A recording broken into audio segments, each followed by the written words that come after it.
Serious, detectives, police officers of Reddit, what case did you not care to find the answer? Why?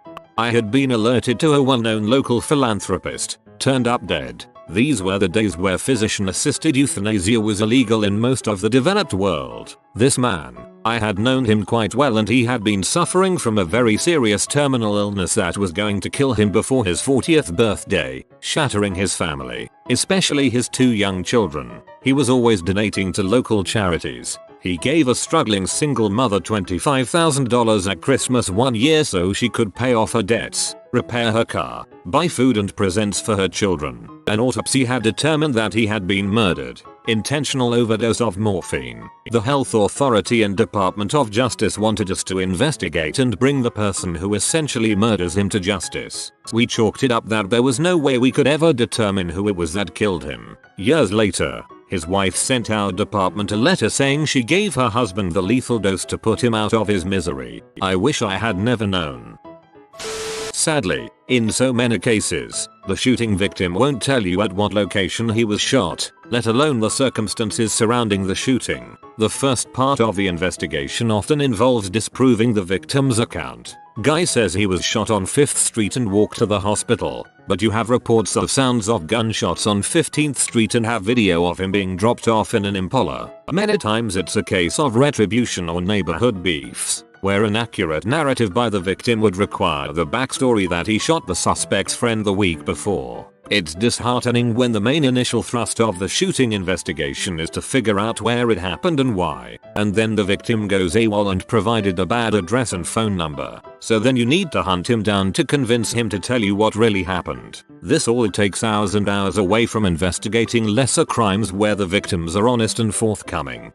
You should see how many people enter my wife's CR. Bad area of Detroit, under the name John Doe to try to stay anonymous. The staff literally have to be knowledgeable about the different area gangs' colors to put them into different areas of the hospital. There have been gang shootings in the hospital and somebody even brought in a couple live grenades once.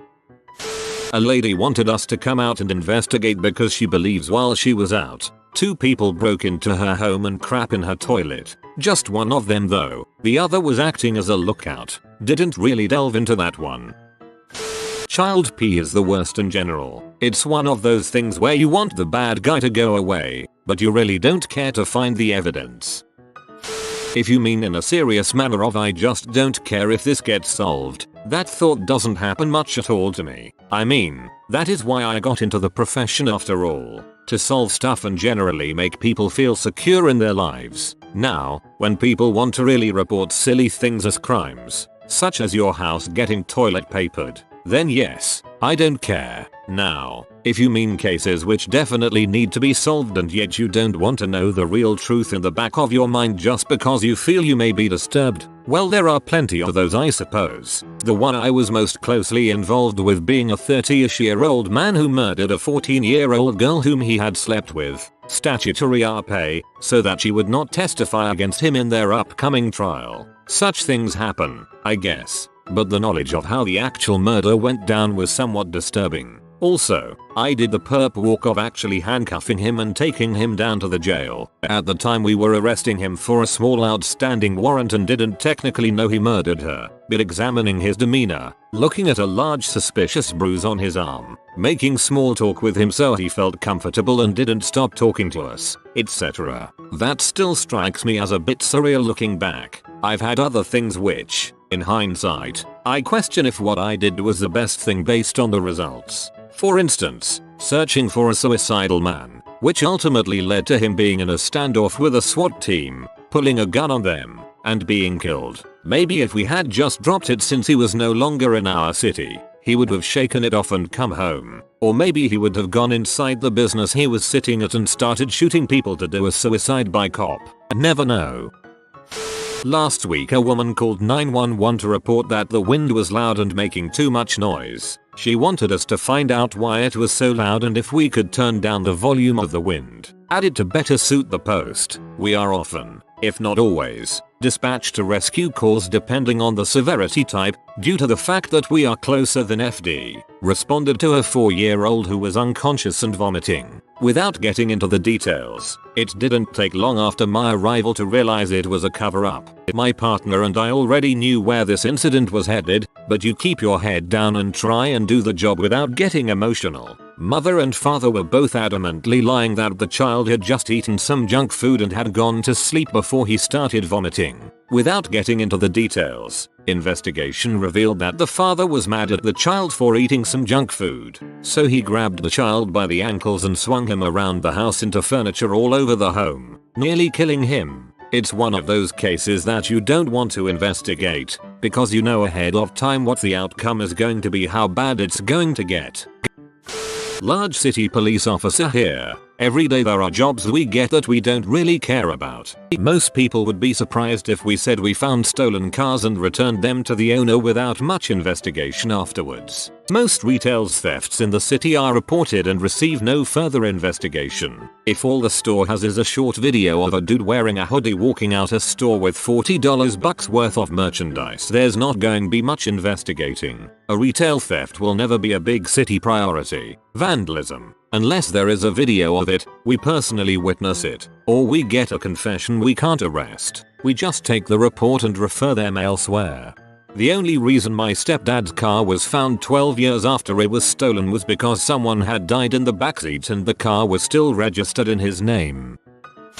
Had a guy report he had been kidnapped and drugged against his will. He had managed to escape and had run across town to evade his captors. I was able to rendezvous with him and bring him back to the station. He told me this grand story about being taken across the county and by people he thought were his family, no less. When I asked him their names and where he had been held, he got all sheepish and said he didn't want to make enemies and just wanted to go home. I started driving him towards his home and dropped him off at a gas station just outside my jurisdiction. Sorry, neighboring detachment. He's your problem now. Not verified as Leo, but I'm sharing. Had an 18-month-old murdered by his mom's boyfriend. Don't know if it was intentional or accidental. Mom finds the kid after she gets off work. He's staged in his crib all tucked in but had been dead for several hours. Suspect had cut his wrists, written an apology in his blood on the bathroom wall, "I'm sorry, Tammy." The suspect had laid down in bed to wait to bleed out both wrists. We could tell because of the blood pooling on the bed. It took too long, so the suspect got up and left the house. I didn't care to find him to save him from his suicide attempt. I guess the crime was solved. We knew who had done it. I would have had to try to save the guy so he could go to court, but his death was easier and seemed more just. It's part of the job though, so we were going to look. Dongs put out a bolo on his car. We got a hit immediately. The suspect had driven into a neighboring county. Out in the county, he drove into a concrete barrier. They estimated he was going about 80 miles per hour. He wasn't belted in and was ejected through the windshield.